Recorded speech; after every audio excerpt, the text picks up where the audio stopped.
இந்த வாரம் நாங்க உங்களுக்காக 2 ரொம்ப இன்ட்ரெஸ்டிங்கான வெபினார்ஸ் பண்ண போறோம். 10 AM வெபினார்ல இப்போ கரண்டா இருக்கிற கோல்ட் ரேலியை பத்தி டிஸ்கஸ் பண்ணுவோம். அண்ட் 11 AMக்கு எந்த மாதிரியான ஒரு மார்க்கெட் என்வாயன்மெண்ட்லயும் இன்வெஸ்ட் பண்றதுக்கான ஒரு டிஸ்கஷன். 2 வெபினார்ஸ்க்கான ரெஜிஸ்ட்ரேஷன் லிங்க் டிஸ்கிரிப்ஷன்ல அண்ட் பயோல இருக்கு. கண்டிப்பா ரெஜிஸ்டர் பண்ணுங்க.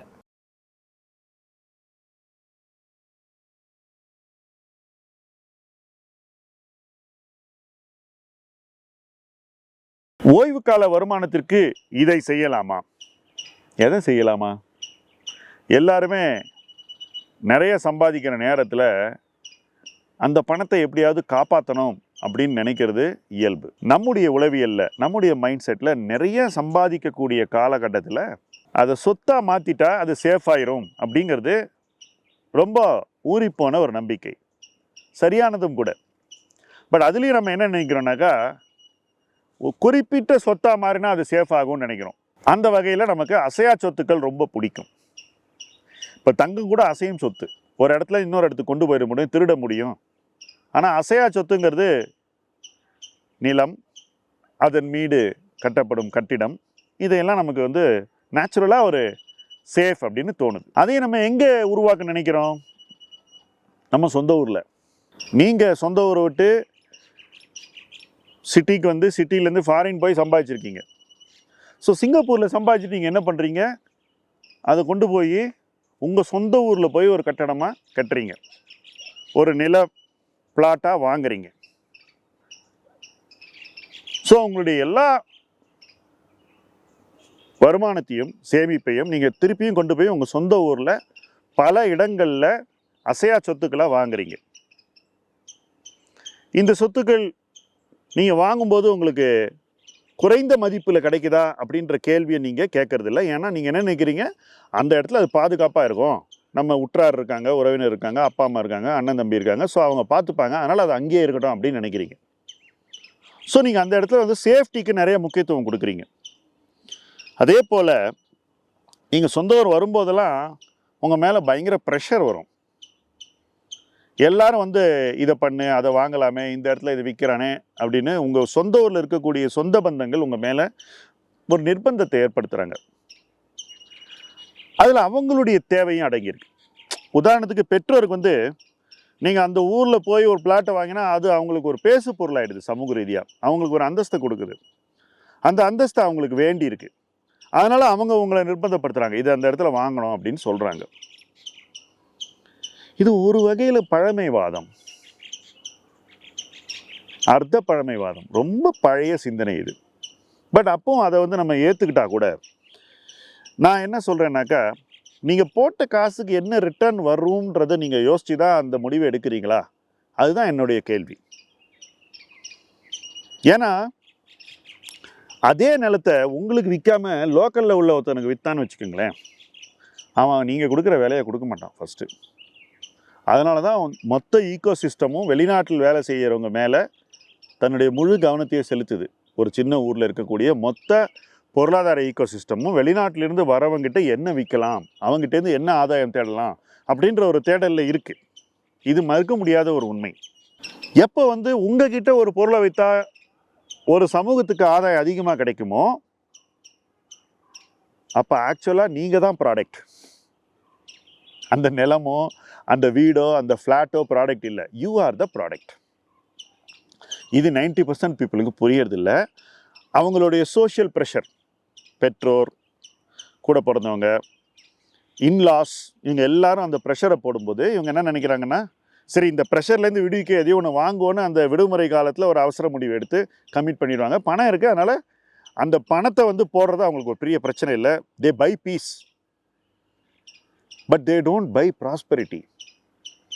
பொருளாதார ரீதியாக நான் சொல்கிறேன், நீங்கள் ஒரு இடத்துக்கு போகும்போது உங்கள் மேலே ரொம்ப அழுத்தத்தை கொண்டு இதை வாங்கு, இந்த சொத்தை வாங்குன்னு எல்லாரும் சொல்லும்போது, அப்பா நம்ம நிம்மதியாக இதை வாங்கிட்டு இவங்களை விட்டு ஒழிச்சிருவோம், இதோட இவங்க தொல்லை ஒழிஞ்சுது அப்படின்னு நீங்கள் நினச்சிங்கன்னா, நீங்கள் உங்கள் எதிர்கால பொருளாதார வாய்ப்புகளை மங்கலாக்கிறீங்க. உங்கள் பணம் போகாது. ஐ டூ அக்ரி. நீங்கள் போட்ட கேபிட்டல் கிட்ட வந்துடும். 10 வருஷம் ஆனாலும் அசலுக்கு மோசம் இல்லைன்னு வச்சுப்போமே. But that is the best case. ஏன்னா இன்னைக்கு சொந்த ஊர்களில் விற்கப்படும் நில மனைகள் கட்டப்படும் கட்டிடங்கள் இவங்களுடைய காஸ்ட் வந்து அந்த லோக்கல் ஈகோசிஸ்டமுடைய ப்ராஃபிட் சேர்ந்து இருக்கு. லோக்கல் ஈகோசிஸ்டம்னா starting with governments officials, politicians, agents, brokers, land owners, இவங்க அத்தனை பேருடைய லாப தேவைகளும் அந்த ஃபைனல் ப்ரைஸில் அடங்கணும். இவங்க அத்தனை பேருடைய லாப தேவையினுடைய வளர்ச்சி இருக்கு பாருங்க, அதை உங்களால் வந்து நிறைவேற்ற முடியாத அளவுக்கு அது இருக்கு. The hunger, the greed of the local ஈகோசிஸ்டம்னு ஆங்கிலத்தில் சொல்லுவாங்க. அவங்களுடைய பேராசை வந்து அந்த அளவுக்கு வளர்ந்துருக்கு. இப்போ இந்த கிரீடை நீங்கள் வந்து சாட்டிஸ்ஃபை பண்ணீங்கன்னு வச்சுக்கோங்களேன், அது உங்களுடைய லாபத்தில் இருந்து தான் வரப்போகிறது. நீங்கள் நாளைக்கு சம்பாதிக்க வேண்டிய பணத்தை இன்னைக்கே அவங்களுக்கு கொடுத்துட்றீங்க. அப்படி கொடுக்கும்போது என்ன நடக்குதுனாக்கா, 10 வருஷம் கழிச்சு நீங்கள் பார்க்கும்போது கிட்டத்தட்ட உங்களுக்கு நீங்கள் போட்ட காசோட கொஞ்சம் தான் பணம் எக்ஸ்ட்ரா வருது. அதுக்கு நீங்கள் பேங்க்லேயே பணத்தை வச்சிருக்கலான்ற ஒரு ரியலைசேஷன் அதுக்கப்புறம் வருது. இன்னைக்கு தமிழ்நாட்டில் அசையா சொத்துக்கள் இருக்கக்கூடிய மிக முக்கியமான சிக்கல் இதுதான். அதுவும் பெருநகரங்களுக்கு வெளியே சிறுநகரங்கள்லையும் அதுக்கு வெளியில் இருக்கக்கூடிய இடத்துலையும் நடக்கக்கூடிய முக்காவாசி முதலீடுகள் இப்படி தான் இருக்குது.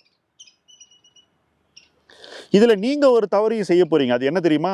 ஒரு சொத்து வாங்கி நிறுத்த மாட்டீங்க. ஒவ்வொரு வாட்டி வரும்போதும் 2-3 வருஷத்துக்கு ஒரு தடவை வர்றீங்க, வரும்போதெல்லாம் எதையா ஒன்று வாங்கிட்டு போயிடுறீங்க. பார்த்தா 4-5 இருக்குது. சரி, உங்கள் பணம் சேஃபாக தான் இருக்குது, கேபிட்டல் இருக்குது, ஆனால் ரிட்டர்ன்ஸ் இதையே நீங்கள் வந்து ஃபைனான்ஷியலைஸ் பண்ணியிருந்தீங்கன்னா உங்களுக்கு என்ன ரிட்டர்ன் கிடைக்கும்ன்றது உங்களுக்கு புரியறதுக்கே 10-15 வருஷம் ஆகிடும். அப்போ அந்த 10-15 ஆண்டுகளுடைய சேமிப்பும் சராசரியான முதலீடுகளிலும் சராசரிக்கு கீழ் அமையும் முதலீடுகளிலும் சிக்கி கொண்டிருக்கும். லைஃப்பில் இதை விட ஒரு பெரிய ட்ராஜடி எதுவுமே இருக்க முடியாது. ஏன்னாக்கா காம்பவுண்டிங் இல்லாத ஒரு சேமிப்பு, காம்பவுண்டிங் இல்லாத ஒரு முதலீடு வந்து ஒரு மனிதன் உழைத்த உழைப்பை வீணடித்து விடும். நீங்கள் அவ்வளோ சாக்ரிஃபைஸ் பண்ணி ஒரு இடத்துல போய் இவ்வளோ பணத்தை ஏர்ன் பண்ணி வர்றீங்கன்னாக்கா அந்த பணம் உங்களுக்கு 5-6 ஆண்டுகளுக்கு ஒரு முறை டபுள் ஆகலைன்னா நீங்கள் அந்த பணத்தை சம்பாதிச்சு சேமித்ததுக்கு அர்த்தம் குறைந்து விடும், அர்த்தம் இல்லாமல் கூட போய்விடும்.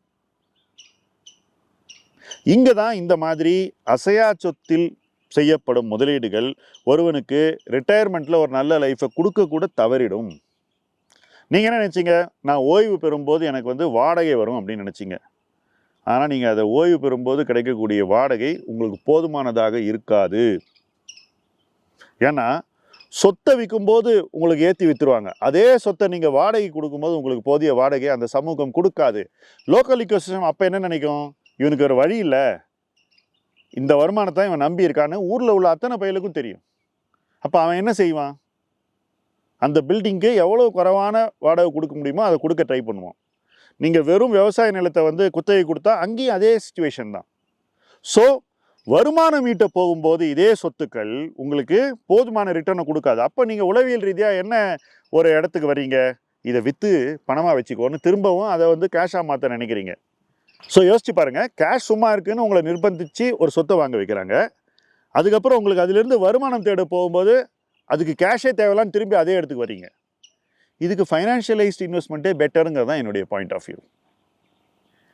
ஏதோ ஒரு சொத்து ஆசைக்கு வச்சுக்கலாம், பல சொத்துக்களை வச்சுக்கிட்டு இருந்தீங்கன்னா அது வந்து உங்களுக்கு ஒரு பெட்டர் அவுட்கம்மை கொடுக்காது. உங்களுடைய ரிட்டையர்மெண்ட்டில் கிடைக்க வேண்டிய வாழ்க்கை தரம் உங்களுக்கு கிடைக்காமல் போயிடும். இது எவ்வளோக்கு எவ்வளோ சீக்கிரம் ஒருத்த உணர்றானோ அவ்வளோக்கு எவ்வளோ நல்லது. எஸ், ஊருக்கு போகும்போது ப்ரெஷர் இருக்கும், அந்த ப்ரெஷரை எப்படி ஹேண்டில் பண்ணுங்கிறது தான் இன்றைய தேவை. அந்த ப்ரெஷருக்கு சக்கம் பண்ணுறது நிச்சயமாக ஒரு பெட்டர் பிளேஸ்க்கு உங்களை கொண்டு போகாது. ஏன்னா லோக்கல் ஈகோசிஸ்டம் உங்களை ஒரு ப்ராடக்ட் ஆக்கி உங்கள்கிட்டேருந்து வருமானத்தை வந்து எப்படி எடுக்கலான்னு பார்த்துக்கிட்டு இருக்கு. அப்போ அதை யார் வந்து அதை ரெசிஸ்ட் பண்ணணும்? யார் வந்து தன்னை பாதுகாத்து கொள்ள வேண்டும்? நீங்கள் தானே. அதுதான் நான் இந்த வீடியோ மூலம் நான் கன்வே பண்ண நினைக்கிறேன். இந்த சப்ஜெக்ட் ஒரு வீடியோவில் முடிக்கிற சப்ஜெக்ட் இல்லை. இந்த சப்ஜெக்டை ஒரு வீடியோவில் பேசி முடிக்கவே முடியாது. இதில் பல டைமென்ஷன்ஸ் இருக்குது. இந்த வீடியோவில் நான் சில டைமென்ஷன்ஸை தான் எடுத்திருக்கேன். தொடர்ந்து இந்த சப்ஜெக்டை பேசுவோம். ஏன்னா ஒரு வாழ்க்கையில் அடையக்கூடிய வெற்றிக்கான ஃபைனல் அவுட்கம் இன்னும் பெட்டராக இருக்கணும். நல்லா சம்பாதிச்சா, நல்லா சேமித்தா, நல்லா முதலீடு செஞ்சால் அந்த பணம் வளர்ந்து வருங்காலத்தில் இன்னும் ஒரு பெரிய தொகையாக உருவாக வேண்டும். அந்த வளர்ச்சி தான் அவங்களுடைய உண்மையான வளர்ச்சி.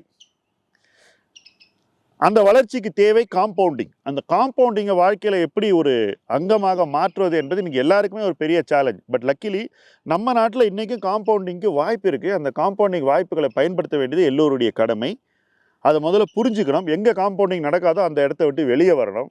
இப்போ நம்ம பேசிக்கிட்டு இருக்கிறது எங்கே நடக்காது அப்படிங்கிறத பற்றி. அதை தெளிவாக புரிஞ்சுக்கிட்டோம்னாக்கா நாம் எங்கே நடக்குன்ற இடத்த தேடி போகலாம். அந்த இடத்தை தேடி இணைந்து பயணிப்போம். முதலீட்டு களம் உங்கள் களம். நன்றி.